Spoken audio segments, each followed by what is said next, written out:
Alors, bienvenue à cette première de la quatrième série de S'engager avec son âme, c'est important. J'avais bien hâte de vous retrouver pour cette série qui a une grande importance dans notre mission d'âme, dans notre mission sur Terre, dans notre évolution, dans notre santé physique, dans notre santé émotionnelle, relationnelle, financière, partout.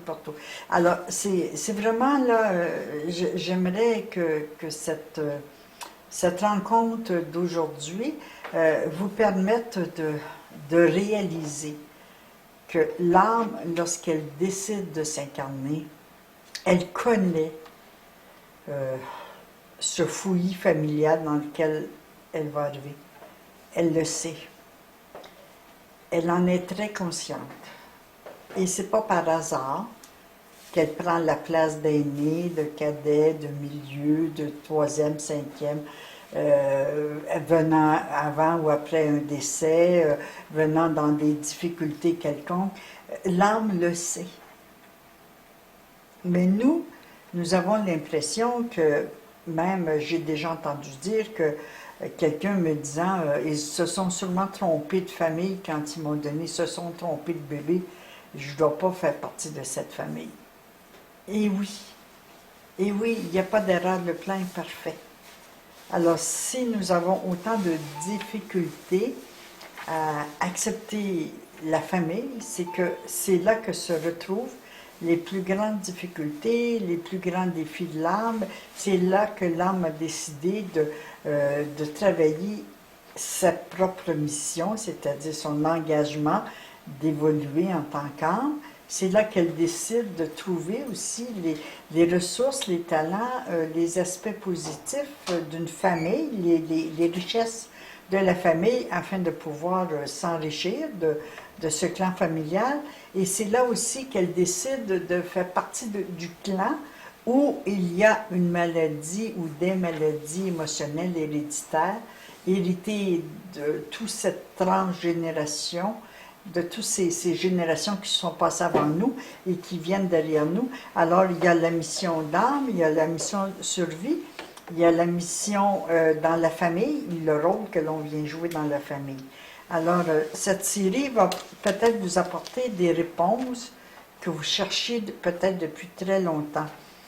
Alors, je vais vraiment, si vous me voyez un peu lire, parce que j'ai des notes que j'ai prises à côté pour me laisser inspirer, parce que c'est un sujet aussi qui me tient à cœur et que je ne maîtrise pas nécessairement à perfection, puisque moi aussi j'ai mes propres conflits, mes propres problèmes avec ma place, avec mon rôle dans ma famille, avec ma famille, mes parents, frères, sœurs, et tout comme vous, j'apprends. J'apprends à comprendre le véritable rôle de ma place dans cette famille. Alors, c'est vraiment regarder sa vie à travers les liens familiaux. Alors, lorsque l'âme choisit, elle sait dans quel fouillis, dans quel merdier qu'elle va se placer. Elle le sait à l'avance. Alors, elle n'est pas surprise. Elle nous demande à nous, la personnalité, de l'accompagner à regarder, à aider, à regarder notre famille différemment et à comprendre au-delà des apparences ce que notre âme vient travailler. Elle nous demande d'avoir l'ouverture de conscience nécessaire pour regarder que si nous retrouvons certains,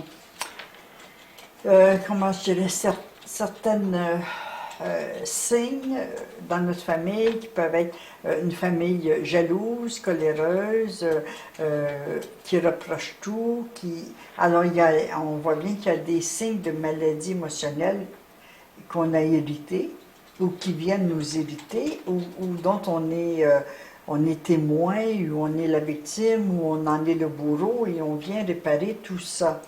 Et pour ça, bien, j'ai séparé mes rencontres en conférences pour qu'on puisse comprendre et avaler à petite bouchée ce qui nous semble être difficile à accepter, que le plan est parfait et que la façon dont nos parents, notre fratrie, notre environnement, nos maris, nos femmes, nos enfants, comment ces familles élargies, ce qu'ils viennent faire dans notre vie, et comment on peut réparer tout ce grand fouillis-là. Alors, les maladies émotionnelles et comportementales transmises par des incompréhensions, les non-dits, transmises par faire semblant que ça n'existe pas, que c'est pas dans notre famille, que ça vient pas de nous, que bon, tout ça crée un mécanisme de fonctionnement qui nous empêche d'être vrai, d'être juste et de faire sa vraie mission. Alors, si on n'avait pas toutes ces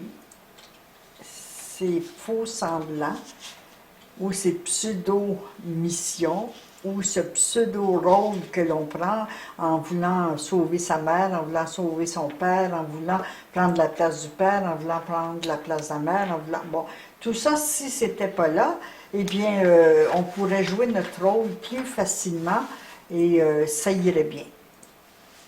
Alors, un des premiers signes avant-coureurs que notre âme nous fait ressentir, c'est que dès l'annonce, dès la procréation, on voit bien que ça peut déranger. Notre présence va déranger nos parents, va déranger l'harmonie du couple amoureux qui ne pensait qu'à eux, ou peut-être du couple qui avait suffisamment d'enfants et qui aurait voulu, mais ça se dit pas, on se dit pas. Alors nous, en tant qu'âme, à l'état, en tant que fœtus, en tant que personnalité, à l'état fœtus dans le ventre de notre mère, nous ressentons déjà des signes avant-coureurs que l'orage va gronder à notre arrivée, qu'on va déranger. On sent déjà, mais on l'interprète peut-être pas à la lumière de l'âme, mais on l'interprète avec ce que nous ressentons dans le ventre de notre mère. Alors, tous sous le même parapluie, l'orage gronde, ma naissance dérange, eh bien, c'est vrai. Mais selon l'image qu'on voudrait donner, selon une croyance générale, la venue d'un enfant, bon, c'est l'annonce d'un événement heureux.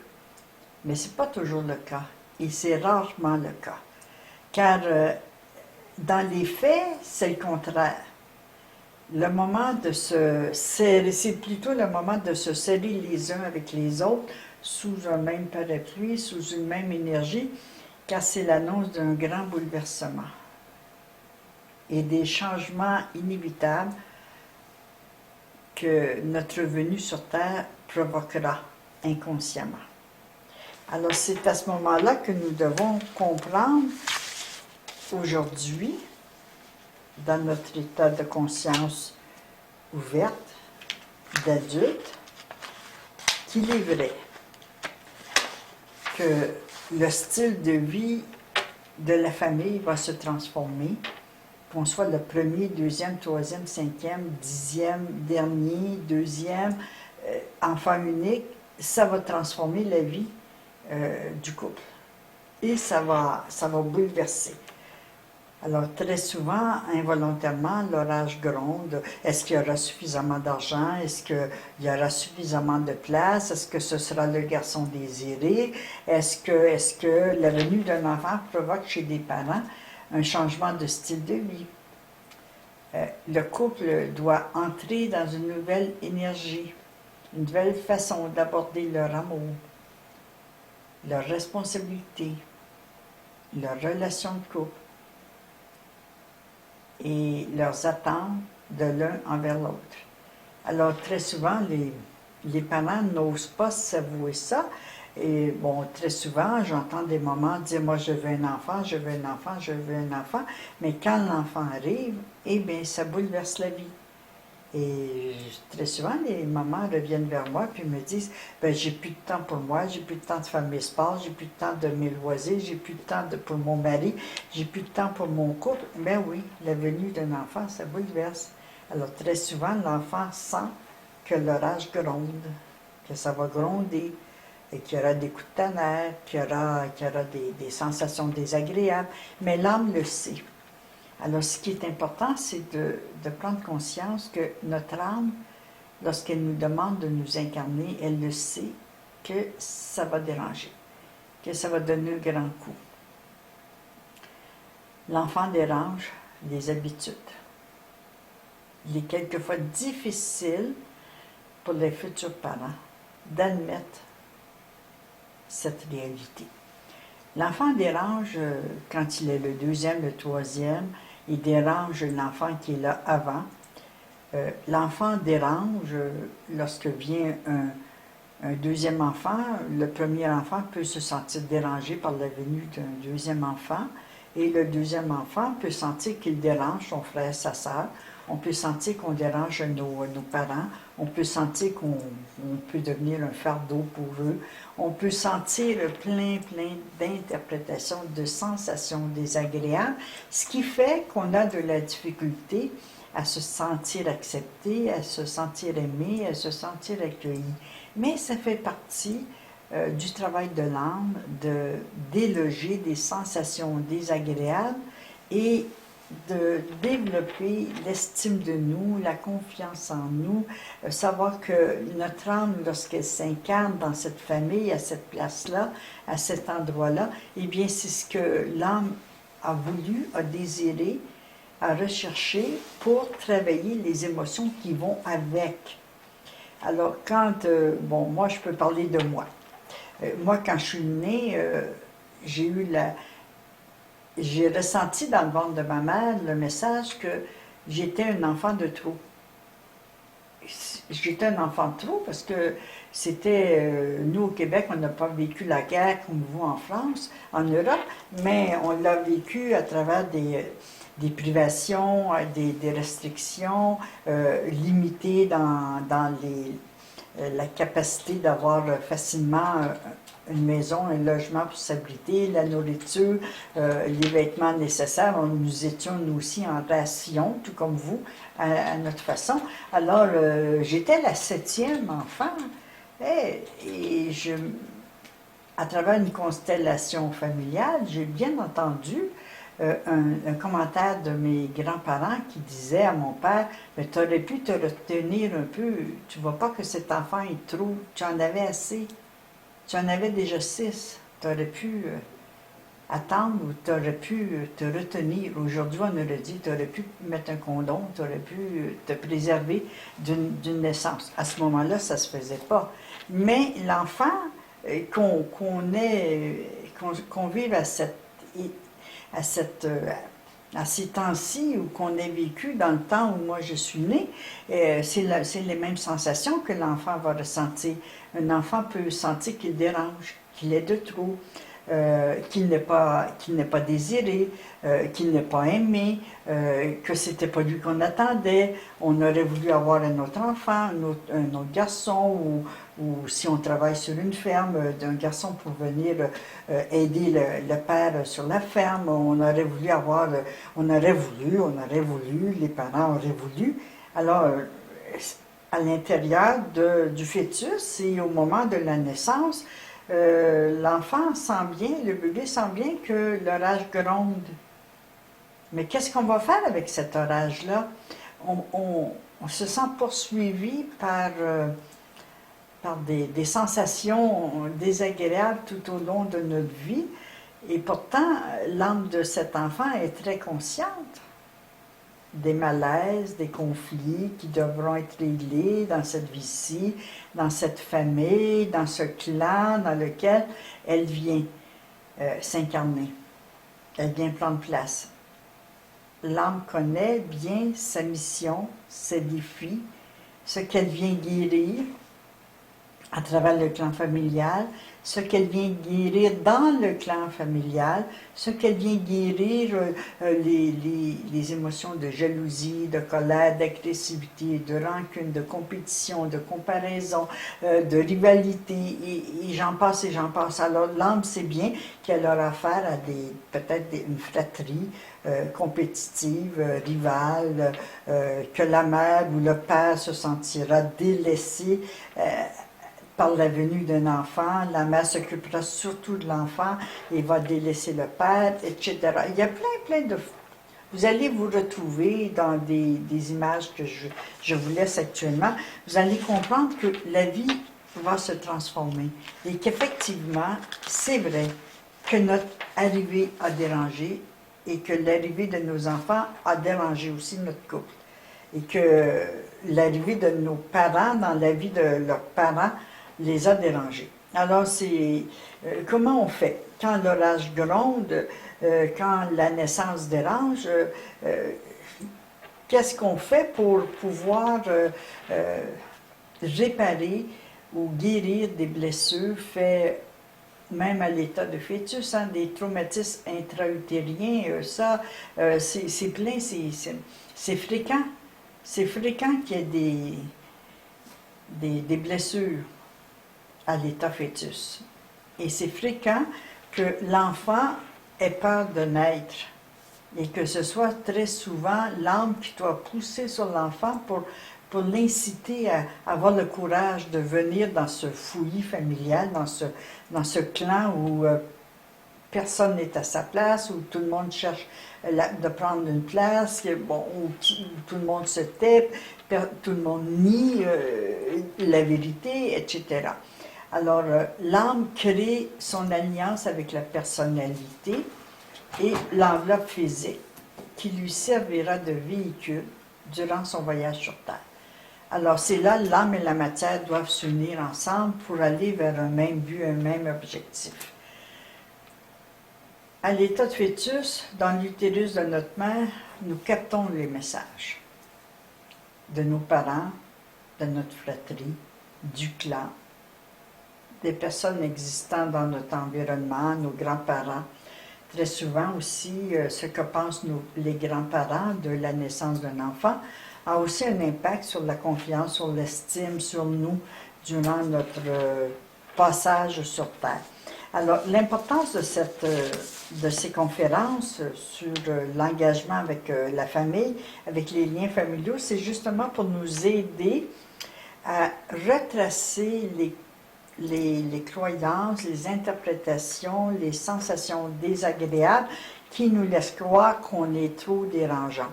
Alors, plusieurs d'entre nous vivons une grande partie de notre vie se croyant être trop dérangeant, croyant qu'on avait dérangé notre mère, etc. Et on ne prend pas véritablement sa place. Il est déjà difficile pour l'enfant qui s'apprête à naître d'accepter son rôle, sa place, les défis qu'il aura dépassés, les maladies émotionnelles et héréditaires dont il va hériter en devenant un membre de la famille. Alors, c'est déjà difficile pour un enfant de naître. On se dit, ah, quel événement heureux. Ah, un bébé est attendu, quel événement heureux. Mais non, détrompez-vous. C'est pas un événement si heureux que ça pour le bébé, pour cet enfant qui s'apprête à naître. Parce que l'enfant est au début d'une grande escalade de situations, de grands conflits, de difficultés à prendre sa place, de difficultés à accepter son rôle, de difficultés à se savoir important, de difficultés, de toutes ces difficultés-là. Alors, voilà pourquoi c'est si difficile d'accueillir sa famille, c'est si difficile de se sentir accueilli dans notre fratrie, pourquoi c'est si difficile tout au long de notre vie d'être dans sa famille. Nous essayons tous de partir, d'essayer de se créer une autre famille. On se dit souvent, la famille d'amis est beaucoup plus chère et beaucoup plus intéressante pour moi que ma famille véritable. Mais c'est dans la famille véritable que nous devons venir régler nos conflits. Et c'est dans cette prise de conscience, vraiment, c'est dans cette ouverture de conscience, dans cette ouverture de cœur et d'esprit, que j'aimerais qu'on aborde cette série de conférences si nous voulons vraiment changer quelque chose dans notre vie, et si nous voulons remettre de l'équilibre, de l'harmonie dans notre vie, et si nous voulons participer à la naissance de la paix de la paix sur terre, de la paix dans notre famille, de la paix avec nous, de la paix, de la sérénité. Alors, si nous voulons vraiment participer activement à l'établissement, à la participation à la paix, partout, en nous, sur terre, eh bien, c'est avec nos familles. Nous allons commencer à prendre conscience que nous devons faire la paix avec notre naissance, que nous devons accepter cette naissance comme elle s'est présentée. On a quelquefois l'impression qu'on s'est trompé de famille, que c'est pas possible, qu'on ne peut pas accepter ce qui a été, ce qui s'est passé très jeune avec nos parents, avec notre père, notre mère, nos frères et ça. Mais oui, c'est que nous avons une mission, c'est d'aider à guérir la famille. Nous avons un rôle important dans la guérison d'attitudes et de comportements dans notre famille. Nous avons un rôle important dans la guérison de nos comportements, de nos interprétations, de nos attitudes face à la vie, face à la naissance, face au plaisir d'exister, face à la conscience que notre existence est importante. Alors, nous avons ce grand travail à faire, même si l'orage gronde, même si ma naissance dérange. Nous avons un travail d'ouverture de conscience, surtout dans les temps que nous vivons actuellement. Actuellement, nous vivons des grands temps de grands changements, bouleversements, dérangements. Tout le monde dérange quelqu'un, que ce soit dans la société, que ce soit, on vient de voir sur tous les événements qui se passent actuellement. Alors, tout le monde dérange quelqu'un. Et l'orage gronde un peu partout. Alors, que pouvons-nous faire pour accompagner notre âme dans notre vie? Que pouvons-nous faire? Premièrement, c'est de s'ouvrir à la conscience que ce que nous sommes venus faire sur Terre, c'est important, que notre présence n'est pas un hasard et que le plan est parfait. Et que ce à quoi nous faisons face, c'est-à-dire les émotions, les sentiments, les sensations désagréables, eh bien, c'est ce que nous venons travailler. Alors, dès le début de sa vie, l'enfant entend l'orage gronder.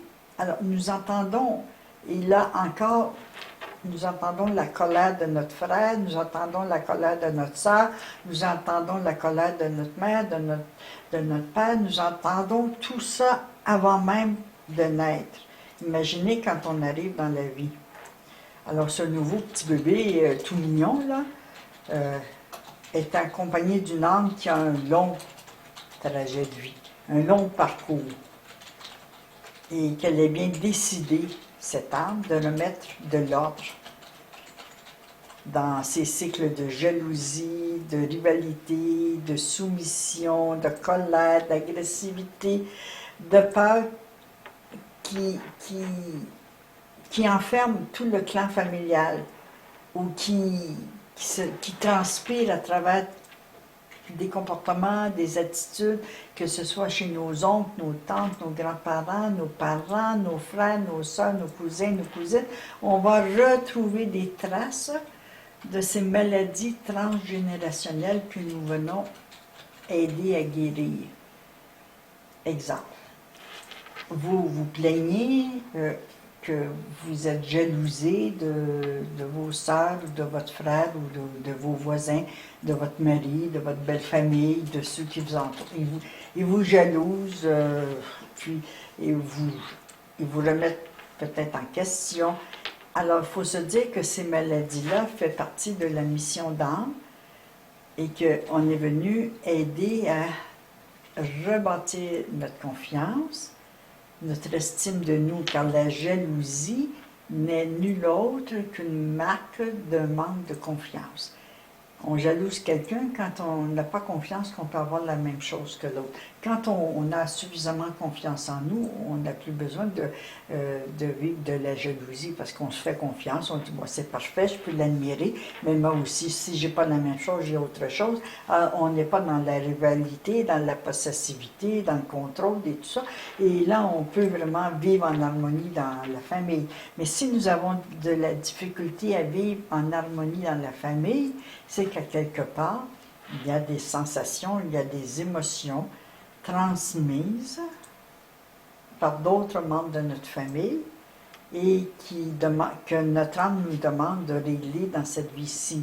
Alors, on a un rôle important dans la famille. Il ne faut pas se couper de la famille puisque c'est le terrain de guérison. C'est le terrain propice à la guérison. C'est le terrain propice pour mettre de l'ordre. C'est le terrain propice pour régler des situations d'une autre vie, pour régler des situations conflictuelles, pour changer des interprétations, pour changer l'impression qu'on dérange.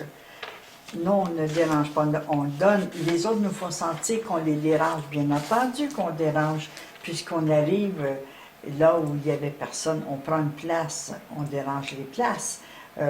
On doit partager. Les parents devront partager du temps, les frères et sœurs devront partager du temps, nous devrons partager du temps avec nos frères et sœurs plus jeunes, nous devrons participer au clan. Alors, très souvent, nous prenons la fuite, nous partons dans une direction pour ne pas avoir à subir nos frères et sœurs, la famille, le clan. Ceci explique très souvent des accouchements difficiles, les impressions de déranger, de devoir être obligé de se battre pour se faire entendre, pour se savoir accepté, compris, apprécié, reconnu. C'est quelquefois difficile. Alors, ça l'explique nos malaises profonds et les malaises inconscients qui disent « je ne sais pas pourquoi », mais quand je me retrouve devant l'autorité, devant ce genre de personnes, j'ai l'impression qu'on veut m'écraser, qu'on ne veut pas m'entendre, que je ne suis pas compris, que ci, que ça. Alors, tout ça, ça vient des situations que nous venons régler. Alors, ça fait partie de nos responsabilités. En tant qu'âme, en tant que personnalité qui accompagne l'âme. L'âme, elle vient pour régler des conflits, elle vient pour régler des émotions qui ont été mal gérées dans une autre vie. Elle vient pour régler son problème avec l'argent, elle vient régler son problème avec le pouvoir, elle vient régler des problèmes avec le contrôle, elle vient régler des problèmes avec la peur, les soumissions, les accusations, les jugements, les blâmes, les critiques, etc. L'âme accueille et accepte cette différence et sa véritable mission. Et elle reste à nous. Si nous voulons vivre plus calme, plus serein, plus près de nous et plus en harmonie avec nous, nous devons accepter que nous avons des choses à changer, des interprétations à laisser tomber, à changer le regard que nous avons sur notre famille, à changer le regard que nous avons sur notre place, à changer le regard sur l'impression d'être dérangeant, de ne pas être voulu, de ne pas être aimé. Bon, je ne vous apprendrai rien si je vous dis que très, très souvent, vous pouvez ressentir l'impression que vous n'avez pas été désiré. Bien, c'est pas qu'on n'a pas été désiré, c'est qu'on n'a pas été désiré à ce moment-là. On dérangeait les finances, la place, la famille, le travail, la profession, etc. On était parti dans le développement d'une carrière et voici, bang, un enfant arrive. Il faudra rester à la maison, il faudra s'en occuper, il faudra changer nos priorités. Alors c'est certain que l'enfant va sentir qu'il dérange, qu'il n'est pas aimé, qu'il n'est pas désiré, mais ce n'est pas le cas. Alors en faisant cette mise au point avec vous aujourd'hui, j'aimerais qu'on réalise ensemble qu'on interprète malheureusement à notre défaveur des sentiments, des sensations très humains. ressenties par nos parents, nos grands-parents, par l'environnement. Bon, une femme est seule, elle donne naissance, elle n'est pas en couple, elle décide d'avoir son enfant monoparental, ça dérange l'environnement. Les gens ont peur, peut-être, d'être obligés d'aider cette femme, d'aider cette future mère, d'être obligé de prendre une partie de son travail, de ses responsabilités. C'est certain que nos décisions peuvent déranger. Et si au contraire, une femme décide d'avorter, eh bien là, on n'a pas le droit d'arrêter la vie. On ne tient pas compte de plein de choses. Alors ce sont des sujets brûlants. Ce sont des sujets auxquels on est confronté et qu'on ne voudrait pas voir. Mais c'est certain que nos décisions peuvent déranger les autres et que notre présence soit à réussir au-delà des autres personnes, plus que les autres personnes dans la famille peut déranger. Nos prises de décision, nos choix, oui, mais c'est pas il faut commencer à s'ouvrir à l'idée que c'est normal qu'un élément nouveau, étranger à nos habitudes, nous dérange.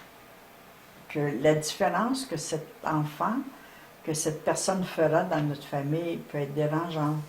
Que d'être une personne différente, nous pouvons craindre de déranger les autres, de les décevoir, de craindre de ne pas être aimé, craindre d'être abandonné, d'être rejeté.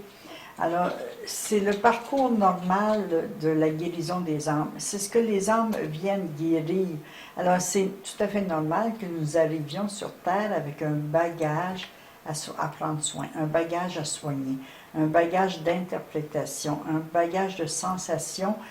Et c'est dans la famille que nous allons trouver les guérisons, que nous allons trouver ce qu'il faut pour se guérir soi-même, pour prendre soin de nous. Alors, c'est bien entendu que l'orage gronde, que notre présence dérange, mais c'est naturel. Si nous voulons être un peu honnêtes avec nous, eh bien, peut-être sommes-nous capables de nous avouer que nous aussi, lorsque nos enfants sont nés, peut-être que ça nous a dérangés. Peut-être que ça a dérangé notre petit quotidien, notre façon de faire. Bon, peut-être que oui. Alors, pour que nous puissions passer à autre chose, c'est bien beau de prendre conscience de tout ça, mais le but de ces conférences, c'est de vous apporter des outils aussi pour faire différemment, pour pouvoir s'accueillir, pour pouvoir accueillir l'enfant soit l'enfant qui va naître, ou qui est venu au monde dans notre famille, ou pour s'accueillir en tant qu'enfant qui a dérangé.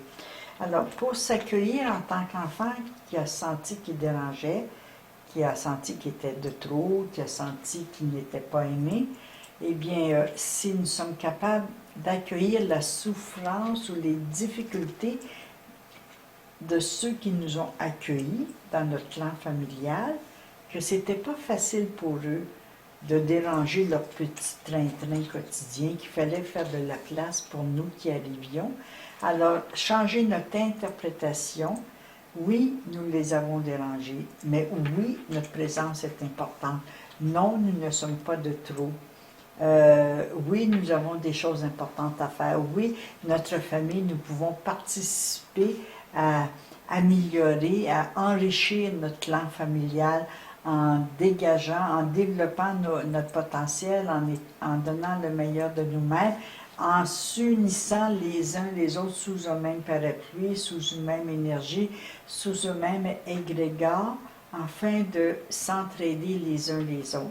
Alors, plutôt que de rester séparés les uns des autres et coupés et dire, bien, moi, je fais mon affaire toute seule, puis que les autres se débrouillent toutes seules, puis que moi, je fais mon affaire toute seule, de toute façon, je ne suis pas aimée, je ne suis pas appréciée, je ne suis pas désirée, je ne suis pas ci, je ne suis pas ça, et de partir chacun de notre côté, Essayons de voir si on ne peut pas plutôt se recréer une énergie de clan familial, une énergie de groupe, une énergie d'équipe pour s'entraider les uns les autres, peut-être accepter qu'on a pu être insécurisant, notre venue a pu insécuriser nos frères, nos sœurs qui étaient là présentement, a pu insécuriser notre père qui voyait une personne de plus à nourrir, ou insécuriser notre mère qui avait peut-être peur de perdre son mari, puisque pour X raisons.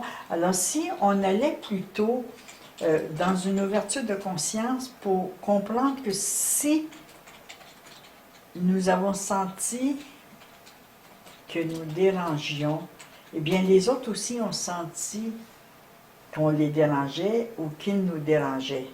Et eux aussi ont eu peur de ne pas être aimés, ont eu peur de ne pas être acceptés. Il est très souvent difficile pour des parents ou pour les autres enfants d'accueillir ce nouveau-né, ce bébé qui vient déranger la famille. Alors si on avait un peu d'ouverture à leurs difficultés à nous accueillir, si on avait un peu d'ouverture à accepter notre difficulté à accueillir nos frères et sœurs, à accueillir la situation qui était là, si on commençait par ce premier pas, de s'ouvrir à changer notre interprétation de notre venue sur Terre.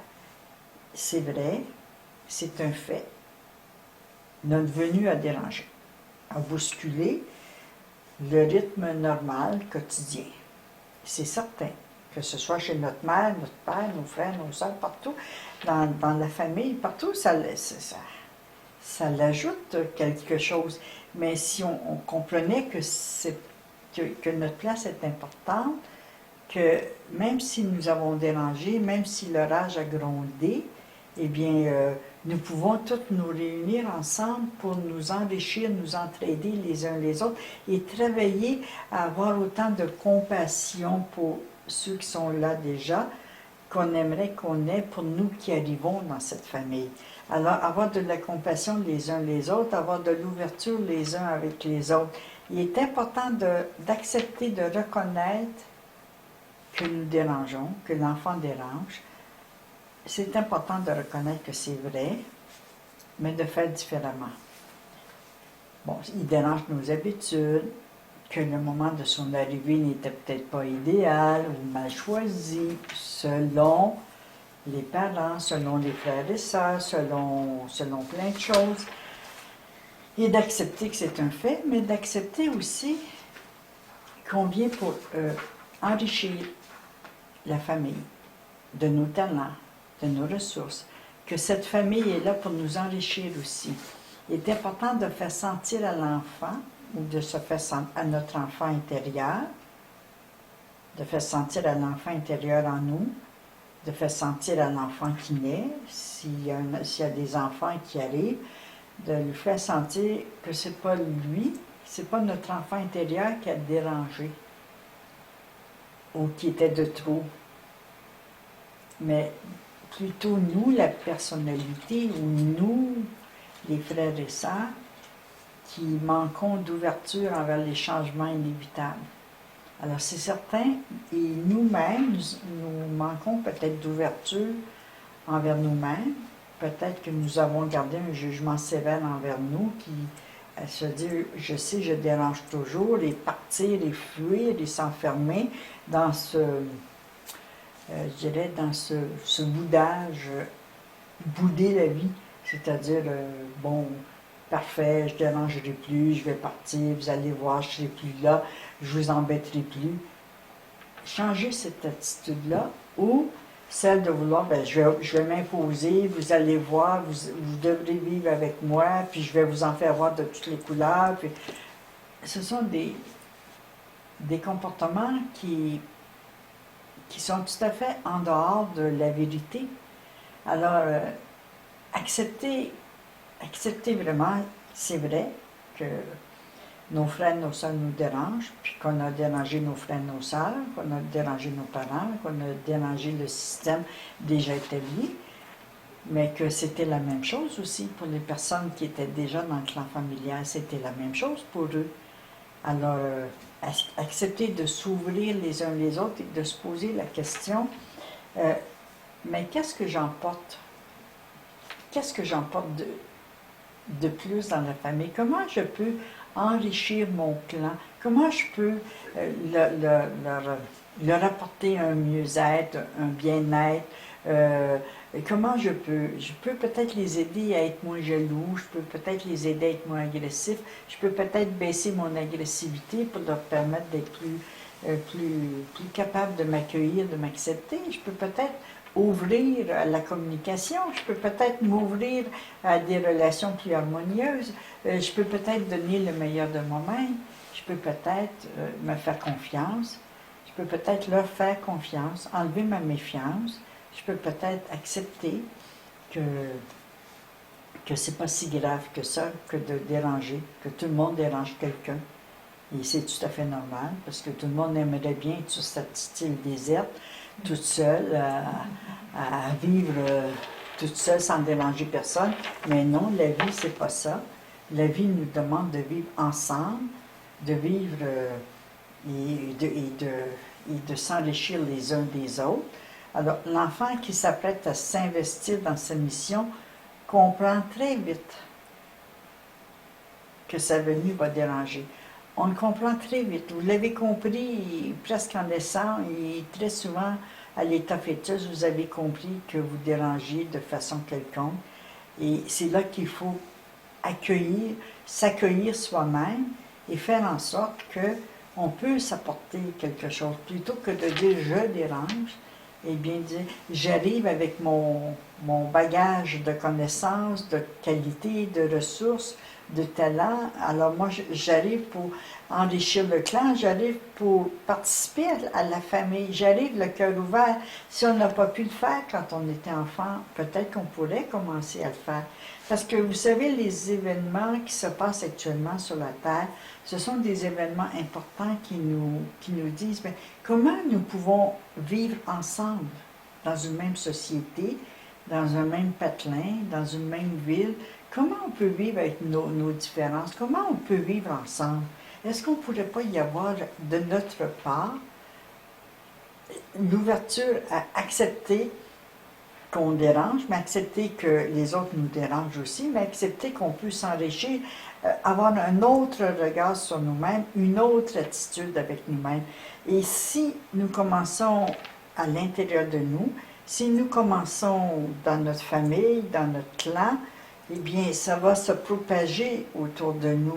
Mais on ne peut pas s'attendre à établir la paix sur Terre si on n'établit pas la paix avec sa place, avec son rôle, à prendre sa place, à dire, bien c'est vrai, bon, bouge-toi un peu, là, on va prendre la place ensemble, toi tu prends la tienne, moi je prends la mienne, et on vit ensemble, on vit en collectivité. Alors je pense que cette série, s'engager dans sa famille, s'engager avec son âme et s'engager dans les liens familiaux, dans le clan familial et de prendre véritablement sa place, je pense que c'est le début de l'avenue de la paix sur Terre, de l'avenue de la paix dans notre vie, de l'avenue de la paix dans notre famille. Et c'est pas en se séparant, c'est pas en se battant les uns contre les autres qu'on va arriver à s'entendre. Alors il faut comprendre que quand nous demandons l'aide des grands initiés, quand nous demandons l'aide des aidants, de nos guides, eh bien, on ne s'occupe pas de quelle nationalité, de quelle couleur, de quelle race, de quelle langue, de quelle croyance. Nous restons unis ensemble. Alors, cette famille, nous devons rester unis dans cette famille. Alors, je pense que c'est rendu le temps de répondre à vos questions. Et la prochaine conférence sera le 25 février, où on continuera dans ce même sujet. Dans quelle drôle de famille je suis tombée? Qu'est-ce que je fous dans ce fouillis, dans ces sensations que tout le monde dérange les autres, que cette famille, il y a si peu d'esprit d'entraide. Alors comment on fait pour remettre l'esprit d'entraide en place, pour qu'enfin nous puissions être actifs, positifs et poser les vrais gestes et accepter que même si nous dérangeons, nous sommes importants. Alors, je vous laisse la parole.